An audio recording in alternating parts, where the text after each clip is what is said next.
अस्सलामुअलैकुम बच्चों, मैं उम्मीद करता हूँ कि आप सब ठीक होंगे। आज हम 8th की मैथमेटिक्स के चैप्टर नंबर 6 फैक्टराइजेशन के अंदर साइमल्टेनियस लीनियर इक्वेशन से रिलेटेड कुछ मज़ीद टॉपिक्स को डिस्कस करेंगे।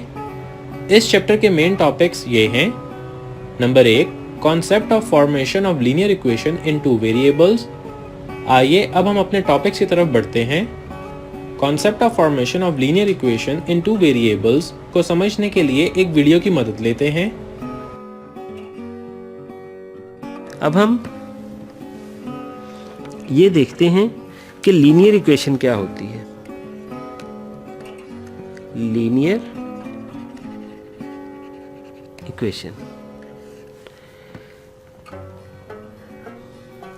इक्वेशन एक ऐसी इक्वेशन होती है जिसमें हमारे पास एक या एक से ज़्यादा टर्म्स होती हैं, जिसमें टर्म का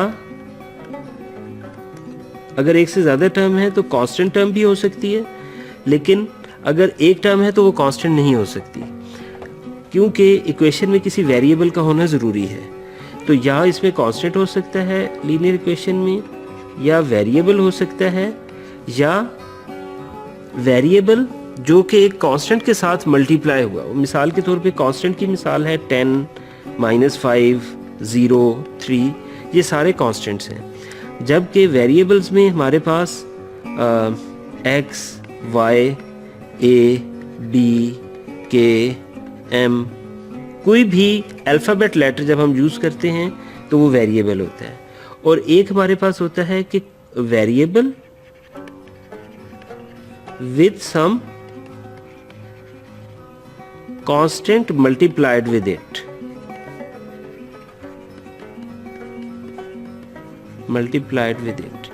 मिसाल के तौर पे 4x, 3y, -2x, 4a, ये सारे के सारे ऐसे टर्म्स हैं जिनमें वेरिएबल किसी कांस्टेंट से मल्टीप्लाई हुआ है। यहाँ पे एक चीज़ जो कि यहाँ पे कांस्टेंट -2 है, यहाँ पे कांस्टेंट 4 है।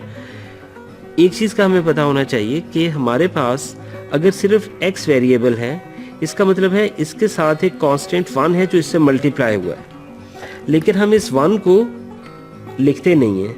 हम इस 1 को एज्यूम करते हैं कि ये ऑलरेडी इसके साथ मल्टीप्लाइड है, क्योंकि जब 1 किसी भी नंबर के साथ किसी वेरिएबल के साथ मल्टीप्लाई होता है तो जवाब वही वाला वेरिएबल आता है। इस कांस्टेंट को जो भी मैंने शो किया आपको, जिस तरह 4 है या 3 है या -2 है या 4 है, जब ये किसी वेरिएबल से मल्टीप्लाई हो रहे होते हैं तो इन्हें हम कहते हैं कोएफिशिएंट। इसका मतलब है कि पहली टर्म में 4x में 4 को हम कहेंगे कि ये कोएफिशिएंट है और x एक वेरिएबल है, तो हम ये कहते हैं कि 4 is a coefficient of x। इसी तरीके से अगर हमारे पास कोई और इक्वेशन है, मिसाल के तौर पे हमारे पास ये हो सकता है कि एक इक्वेशन है जो कि कुछ इस तरह की है, 2x + 3y = 6। तो इसमें आपसे अगर ये पूछा जाए कि write down the coefficients of x and variables x and y, तो आप ये कहेंगे कि कोएफिशिएंट ऑफ x = 2 और कोएफिशिएंट ऑफ y = 3। लेकिन अगर इक्वेशन कुछ इस तरह से लिखी गई हो, x - y = 5, तो अब आप बताएं कि x और y के कोएफिशिएंट्स आप कैसे निकालेंगे, क्योंकि अपेरेंटली पहले केस में हमें नज़र आ रहा था कि x का कोएफिशिएंट 2 है और y का कोएफिशिएंट 3 है।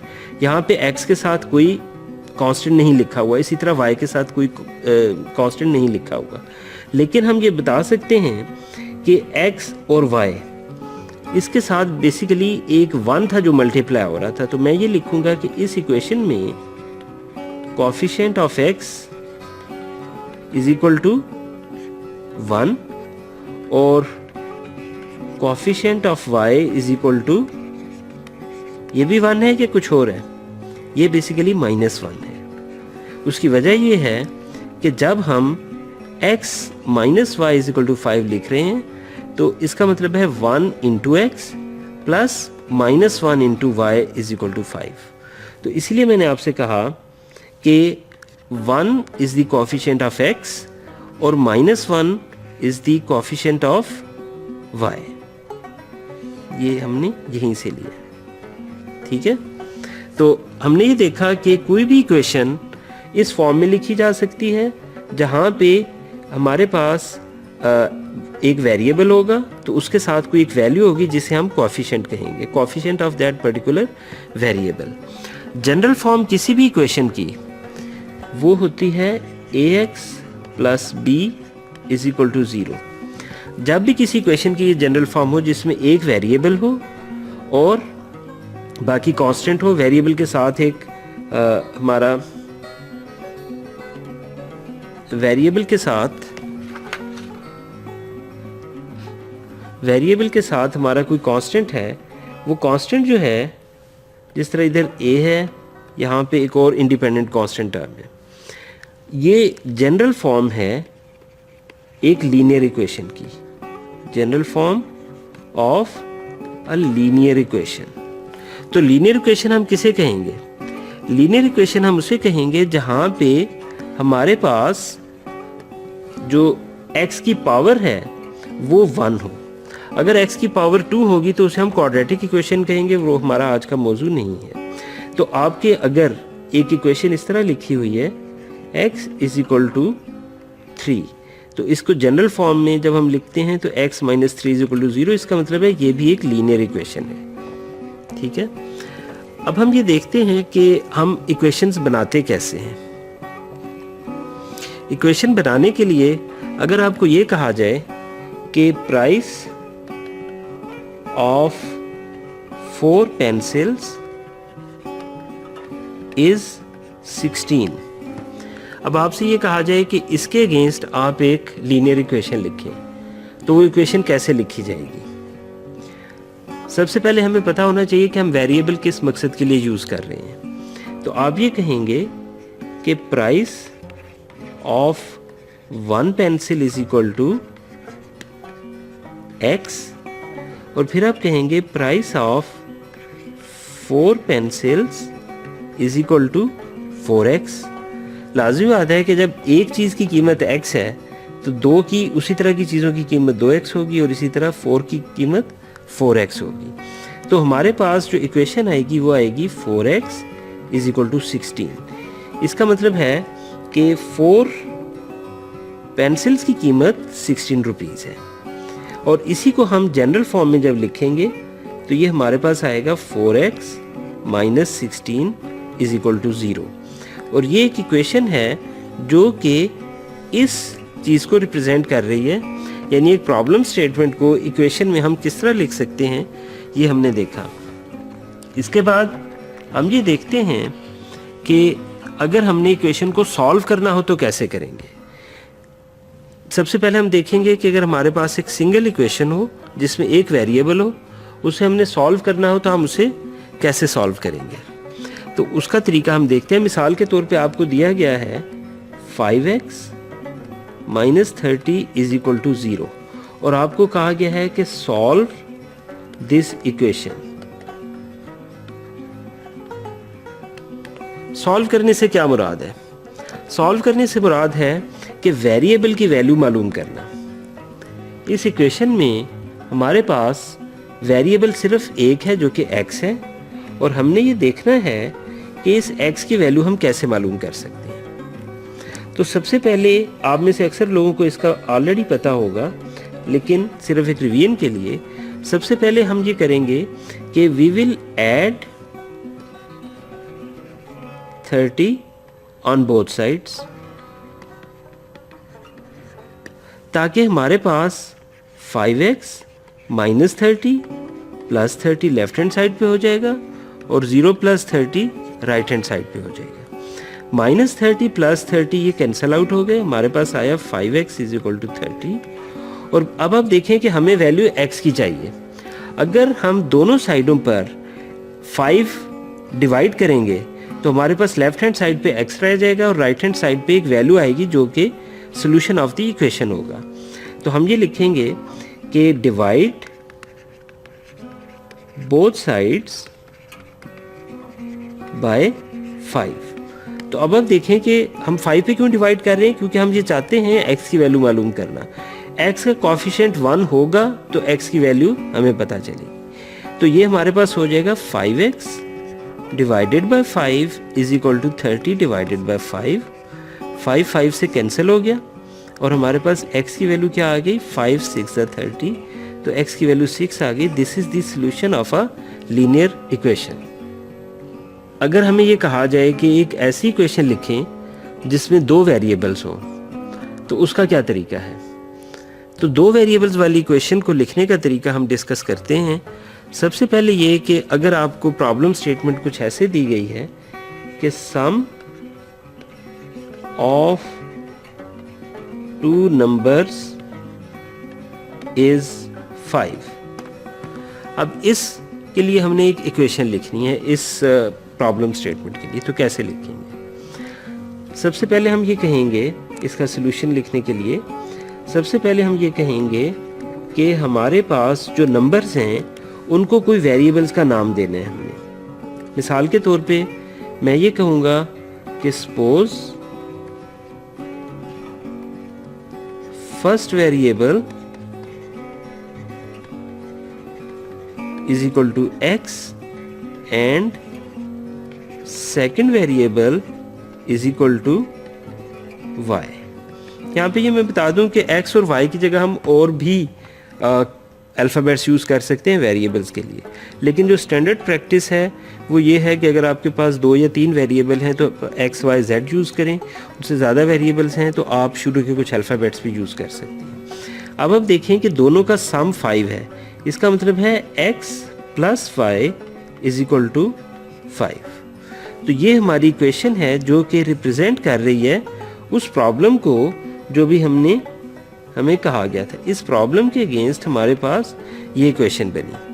हमारे मैथ्स में सबसे ज़्यादा इम्पॉर्टेंट चीज़ ये होती है कि हम किसी भी प्रॉब्लम स्टेटमेंट को इक्वेशन की फॉर्म में कैसे लिखते हैं, क्योंकि जब कोई चीज़ इक्वेशन की फॉर्म में आ जाती है तो उसे सॉल्व करना निस्बतन ज़्यादा आसान होता है।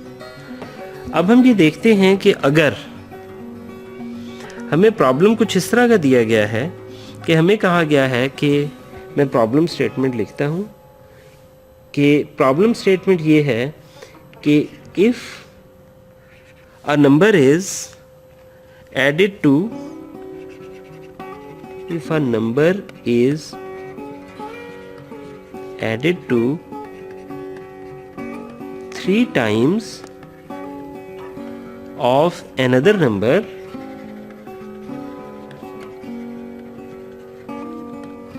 the sum is 25। अब अगर आपसे ये कहा जाए कि इसके लिए आप इक्वेशन लिखें तो आप कैसे लिखेंगे, तो इसके लिए इक्वेशन लिखना कोई मुश्किल काम नहीं है। सॉल्यूशन आपसे कहा ये क्या है कि इस प्रॉब्लम के लिए एक इक्वेशन लिखें, तो इसका सॉल्यूशन ये होगा कि सबसे पहले आप कहेंगे कि लेट, हमने ये देखा कि 2 नंबर है, लेट या suppose first number is equal to x and second number is equal to y, और चूंकि दूसरे नंबर को हम मल्टीप्लाई कर रहे हैं 3 से, तो हम ये कहते हैं 3 times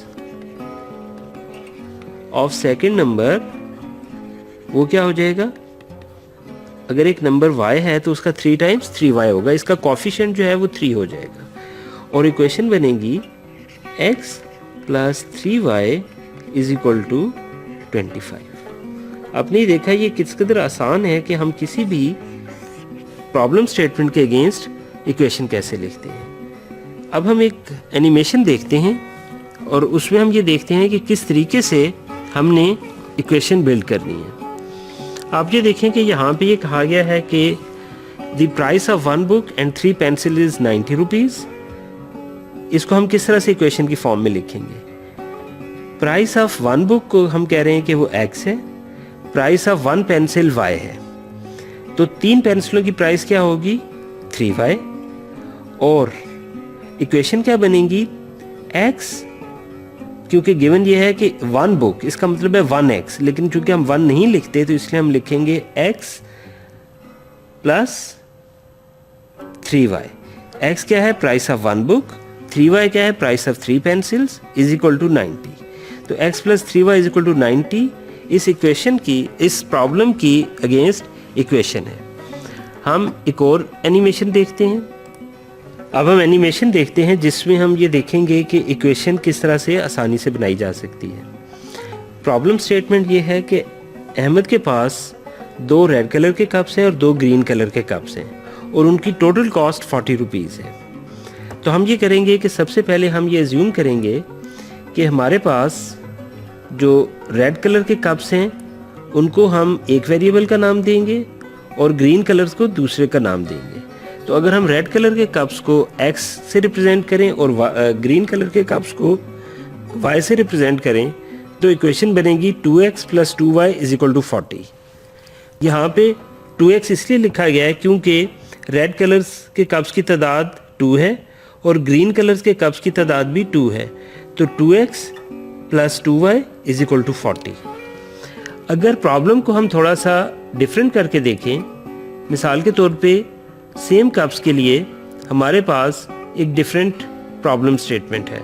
प्रॉब्लम स्टेटमेंट ये है कि रेहान के पास 3 रेड कप्स हैं और 1 ग्रीन कप है और उनकी टोटल कॉस्ट 50 रुपीज़ है। हम ये ऑलरेडी तय कर चुके हैं कि रेड कप्स को हम x से रिप्रेजेंट कर रहे हैं और ग्रीन कप को हम y से रिप्रेजेंट कर रहे हैं। तो आपके ख्याल में इक्वेशन क्या होनी चाहिए? जी बिल्कुल ठीक।